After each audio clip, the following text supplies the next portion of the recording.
ॐ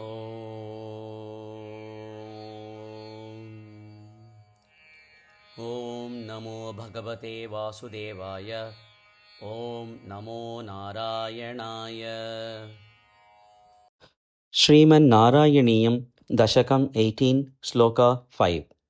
विख्यातः विख्यातः पृथु इति पृथु इति विख्यातः पृथुरिति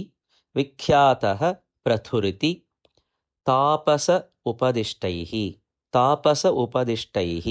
तापसोपदिष्टैः तापसोपदिष्टैः विख्यातः पृथुरिति तापसोपदिष्टैः विख्यातः पृथुरिति तापसोपदिष्टैः सूत आद्यैः सूत आद्यैः सूताद्यैः सूताद्यैः परिणुत भावि भूरि वीर्यः परिणुत भावि भूरि वीर्यः परिणुत भावि भूरि वीर्यः परिणत भावि भूरि वीर्यः सूताद्यैः परिणुत भावि भूरि वीर्यः सूताद्यैः परिणुत भावि भूरि वीर्यः विख्यातः पृथुरिति तापसोपदिष्टैः सूताद्यैः परिणुत भावि भूरि वीर्यः विख्यातः पृथुरिति तापसोपदिष्टैः सूताद्यैः परिणुत भावि भूरि वीर्यः वेन आर्त्या वेन आर्त्या वेनार्त्या वेनार्त्या कबलित संपदं कपलित संपदं कपलित संपदं धरित्रीं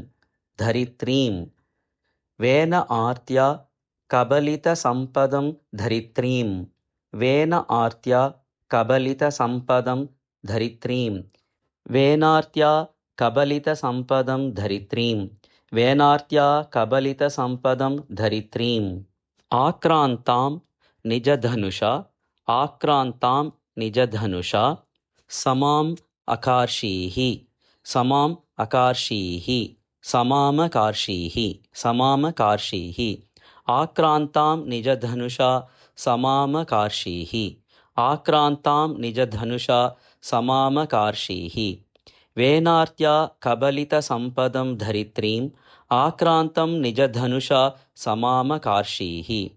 वेनार्त्या कबलितसम्पदं धरित्रीम् आक्रान्तां निजधनुषा समामकार्षीः विख्यातः पृथुरिति तापसोपदिष्टैः सूताद्यैः परिणुत भावि भूरि वीर्यः वेनार्त्या कबलित संपदं धरित्रीम् आक्रान्तां निजधनुषा समामकार्षीः विख्यातः पृथुरिति तापसोपदिष्टैः सूताद्यैः परिणुत भावि भूरि वीर्यः वेनार्त्या कबलित संपदं धरित्रीम् आक्रान्तां निजधनुषा समामकार्षीः विख्यातः पृथुरिति तापसोपदिष्टैः सूताद्यैः परिणुत भावि भूरि वीर्यः वेनार्त्या कबलित संपदं धरित्रीम् आक्रान्तां निजधनुषा समामकार्षीः विख्यातः पृथुरिति तापसोपदिष्टैः सूताद्यैः परिणुत भावि भूरि वीर्यः